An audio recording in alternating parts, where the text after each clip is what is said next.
Timor es un podcast de última hora en el que buscamos explicar un tema, profundizar sobre un hecho o una historia que nos permita entender el Paraguay que vivimos hoy. Soy Lida Duarte. En esta edición vamos a hablar sobre la situación de la economía paraguaya. ¿Estamos realmente mejor como prometió el presidente Santiago Peña durante su campaña electoral? Sobre esto conversamos con Gabriela Martínez, periodista de última hora de la sección Economía. ¿Cómo estás, Gaby? Bienvenida. Hola, Lida, un gusto. Gracias por el espacio. Recientemente publicaste una entrevista bastante amplia del ministro de Economía, Carlos Fernández Valdovinos. Te quería preguntar sobre eso, ¿qué tal es la cobertura en un área tan técnica como la tuya? Y si el ministro suele ser accesible como en esta ocasión. Sí, realmente el desafío del área es que inició el gobierno con un ministerio fusionado. Antes se tenía solamente el Ministerio de Hacienda y en él estaba la Subsecretaría de Estado y Tributación. Y con el inicio de este gobierno inició lo que es el Ministerio de Economía y Finanzas, trayendo también la fusión de la Secretaría Técnica de Planificación y de la Función Pública. Eso hace que el ministerio sea mucho más amplio, abarque a muchos más sectores, ¿verdad? En un principio se hablaba que era como un superministerio y realmente, si hay que hablar, el ministerio ocupa un lugar muy preponderante dentro del gobierno de Santiago Peña. Y el ministro como tal tiene muchísimas ocupaciones. De repente es accesible, pero en sus tiempos, ¿verdad? Y en sus formas. Pero con el diario realmente ha mostrado una muy buena apertura y creo que también con los medios, creo que es uno de los ministros que menos pelos en la lengua tiene, ¿verdad? Y siempre termina respondiendo incluso temas políticos que también en alguna manera afectan al sector de la economía. Yendo a lo que tiene que ver ya con su gestión, ¿cómo está realmente la situación de la economía paraguaya, Gaby? Bueno, como periodista del área que recojo información más bien de los actores principales, de los que toman las decisiones económicas y también de referentes del sector, la percepción es que hay como dos realidades, ¿verdad? En una de ellas está una macroeconomía saludable, previsible y que lleva ya su periodo, ¿verdad? Desde el año 2002 que se iniciaron con esas políticas fiscales. Hoy se tiene como resultado el grado de inversión que se otorgó por parte de la calificadora Moody's y que hablan obviamente de que se están haciendo bien las cosas en términos de las políticas fiscales en lo macro, ¿verdad? Paraguay hoy tiene una perspectiva de crecimiento del 3,8% de su Producto Interno Bruto. Además de eso, el gobierno ha iniciado con una política de convergencia fiscal. Nosotros habíamos cerrado el 2023, el principio de gobierno de Santiago Peña, con un déficit fiscal del 4,1% con relación al Producto Interno Bruto. Hoy está situado en el 3,3% y la intención es que para diciembre de este año termine en el 2,6%, ¿verdad? Y recién para el 2026 volveríamos a la convergencia fiscal, que es lo que tanto se quiere, ¿verdad? Regresar a ese límite del 1,5%. A esto también hay que agregar que la recaudación tributaria fue aumentando en los últimos meses.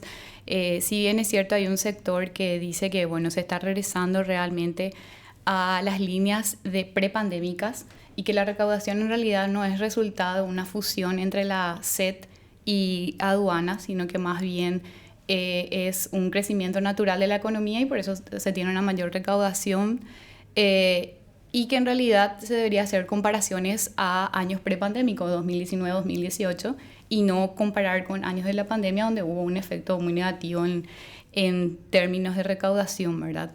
Entonces, por más de que eso ocurra, lo cierto es que la recaudación es importante y eso permite darle espacio fiscal al Ministerio de Economía para que pueda hacer esos reajustes presupuestarios, que no lo está haciendo vía ampliación, más bien lo hace vía decreto.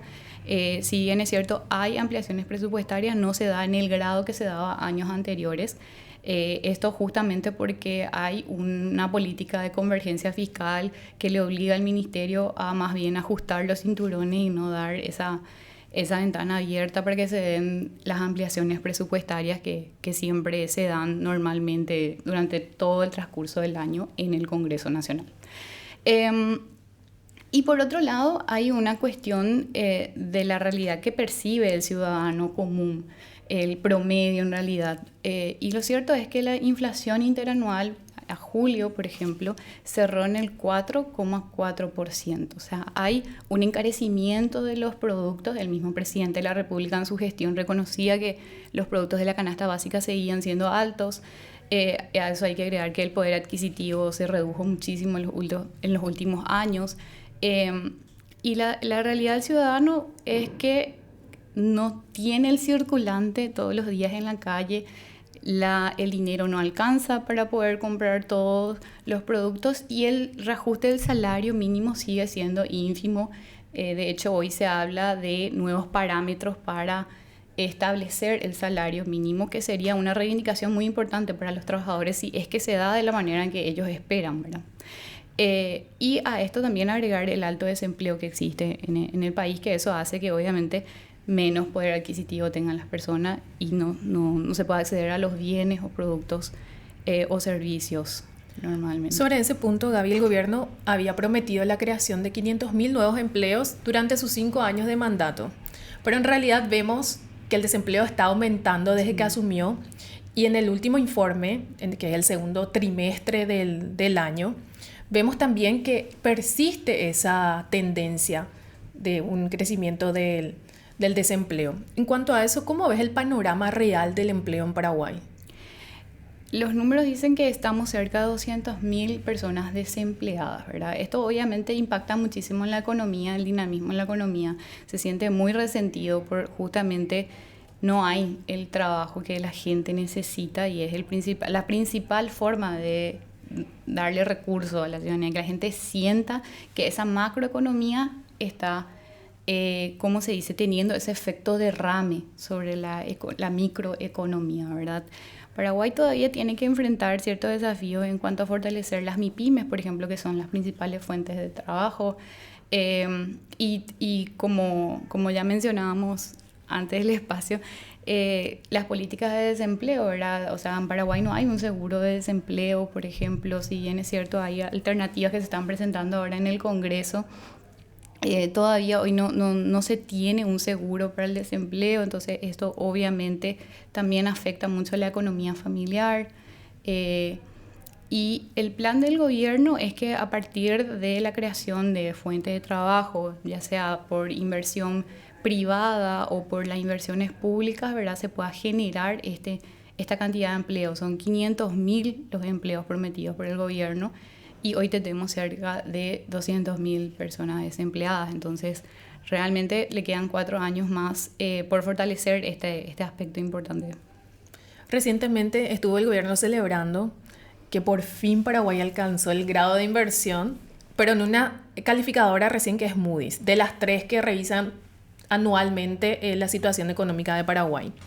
Pero ¿en cuánto tiempo vamos a ver esos beneficios que dicen las autoridades y cómo esto se va a trasladar a esa ciudadanía en general que vos mencionaste? O sea, la gente que tiene que viajar en transporte público todos los días, que trabaja más horas quizás y sus ingresos son insuficientes, que no puede comprar todos los productos de la canasta básica porque el salario es muy bajo, el salario mínimo es el techo prácticamente. ¿Cómo vamos a ver que eso se va a beneficiar a la ciudadanía en general? Bueno, según lo que a mí me han comentado del Viceministerio de Economía más realmente, hay una proyección con base en resultados de la región, ¿verdad?, de lo que consiguieron países que ascendieron recién al grado de inversión, cuánto podrían empezar a recibir o cuándo podrían empezar a recibir, mejor dicho, esas inversiones extranjeras que tanto se anhela, ¿verdad? Y recién a partir de los 3 años, o sea, el plazo desde el primero al tercer año es que empiezan recién a llegar esas inversiones, ¿verdad? Entonces, no es que va a ser un resultado ya a corto plazo, ¿verdad? Y lastimosamente eso todavía no se va a sentir en las calles. Es las necesidades apremiantes que tienen los ciudadanos todavía no se sienten luego por eso. con la estabilidad macrofiscal a pesar de tenerlas hoy.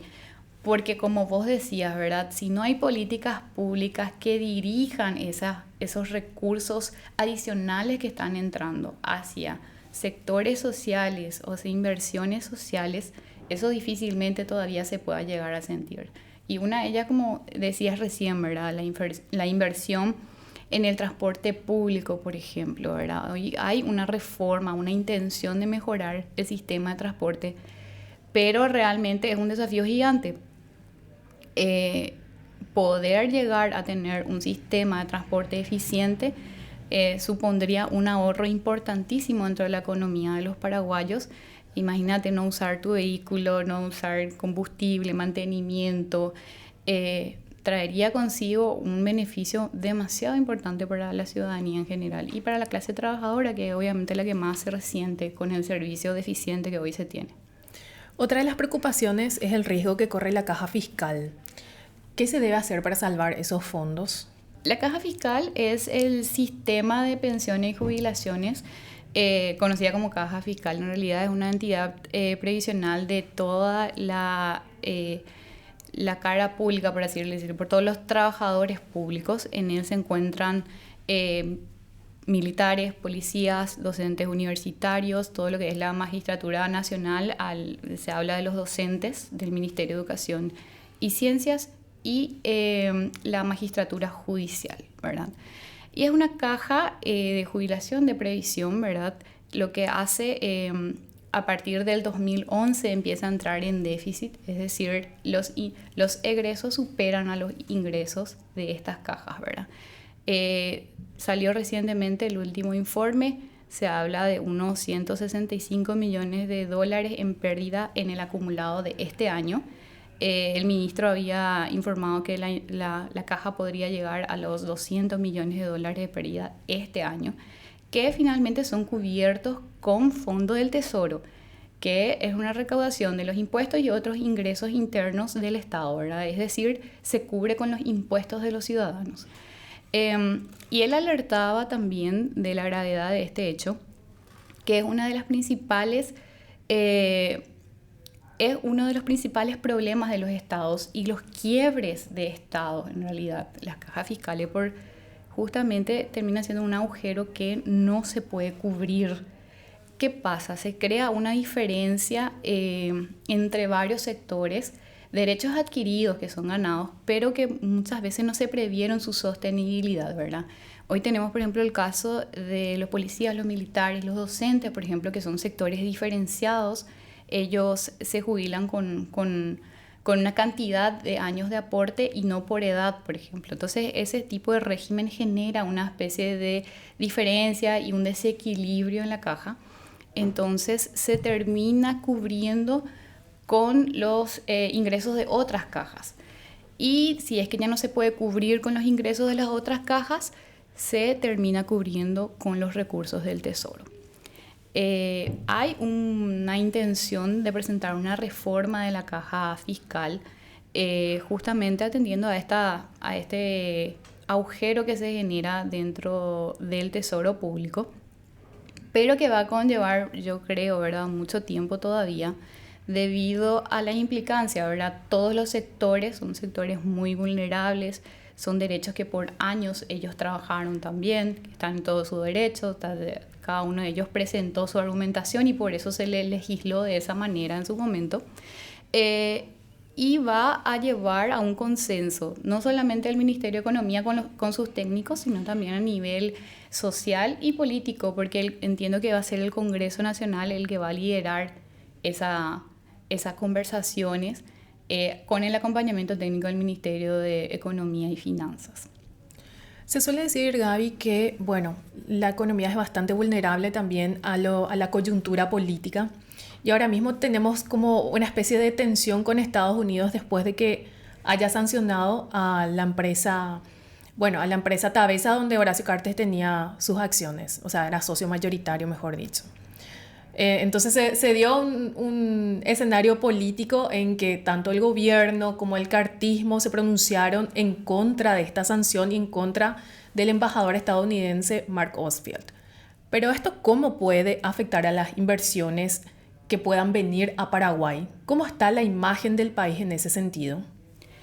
Bueno, las cuestiones políticas siempre, por así decirlo, resuenan en la parte económica, ¿verdad? Si bien es cierto, desde el gobierno siempre se quiere decir que no tiene muchas influencias, de hecho, no es absoluto, ¿verdad? Las inversiones pueden llegar ya sea por el grado de inversión o por otros beneficios que pueda encontrar la empresa al querer instalarse en Paraguay, ya sea por su costo operativo, por los bajos impuestos, por la generación de energía, otros factores, ¿verdad? No ha sido determinante tampoco para el grado de inversión los otros escenarios políticos que se dieron anteriormente, como la expulsión de la senadora Katia González en su momento, que fue muy cuestionado porque no se cumplieron todo el debido proceso dentro de ese juzgamiento que se dio internamente dentro del Congreso Nacional. Sin embargo, igual se logró tener el grado de inversión.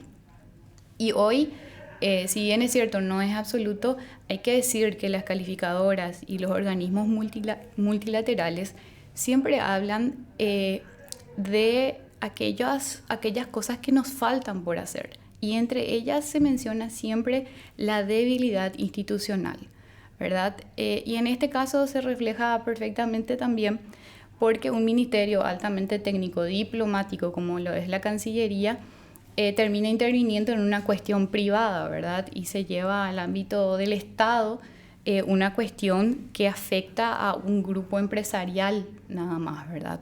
Entonces eso evidencia mucho todavía la vulnerabilidad institucional y afecta la imagen país que se pueda llegar a tener, ya sea no solamente de los inversores, sino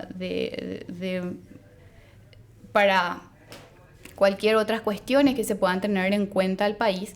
Esto nos afecta como imagen, ¿verdad? No sé si va a ser determinante para los inversores, pero definitivamente daña la imagen de credibilidad. Y hablando de la entrevista pasada que se tuvo con el ministro, él decía, las inversiones ya vendrán si somos serios, ¿verdad? Un país serio, creo que no ocurren este tipo de hechos.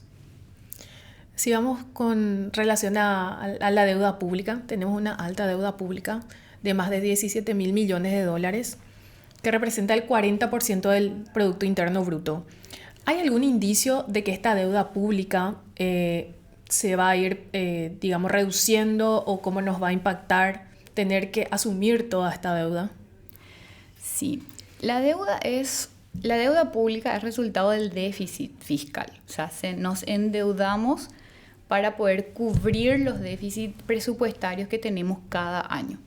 Entonces, una vez que esta convergencia fiscal empiece a rendir sus frutos, ¿verdad? Y regresemos al 1,5% del PIB como máximo de nuestro déficit, también va a empezar a reducirse esa deuda. Se espera que a partir del 2026, cuando se llegue a esa convergencia fiscal, se pueda empezar a tener un descenso de la deuda si es que se hace un buen manejo de los recursos y también del perfil de la deuda. Hoy se está llegando a ese límite que es recomendable por los organismos internacionales, que es entre el 35 y el 45% del PIB. Y aquí también hay que tener en cuenta que existe una relación entre la deuda y el Producto Interno Bruto. Se espera que el Producto Interno Bruto crezca y si la deuda empieza a mantenerse o ya no se llega a esos niveles de endeudamiento, en porcentaje va a ir reduciéndose, ¿verdad? Entonces, las proyecciones que ellos tienen es que recién a partir del 2026 se empieza a ver un descenso y una estabilización cerca del 40%. Hoy ya se llega al 39,3% del Producto Interno Bruto. Y entonces, ¿cómo estamos encarando actualmente las obras públicas que justamente requieren de esos ingresos ante un déficit que estás mencionando? Y acá hay dos cuestiones que estaban realizando la cartera económica, porque obviamente tienen que encontrar los espacios fiscales para poder haciendo las inversiones. Los gobiernos anteriores y esto también ha optado siempre por el endeudamiento para las inversiones públicas, ¿verdad? Eso quiere decir que si no hay margen para endeudar, tampoco hay margen para hacer estas inversiones, ¿verdad? Y se trabaja en un sistema de estrategia nacional a cargo del Ministerio de Economía, que es como un mapeo de las inversiones que son necesarias según cada municipio y cada comunidad, de manera a identificar mejor qué tipo de inversiones son necesarias en esas áreas, ¿verdad?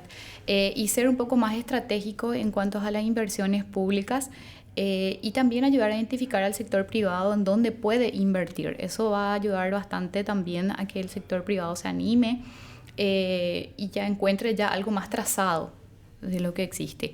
Por otra parte, también se trabaja en una ley de alianza público-privado que va a llevar algunas modificaciones a la ley actual. Y lo que se pretende es aumentar el grado de participación del gobierno de manera a incentivar también la coparticipación del sector privado.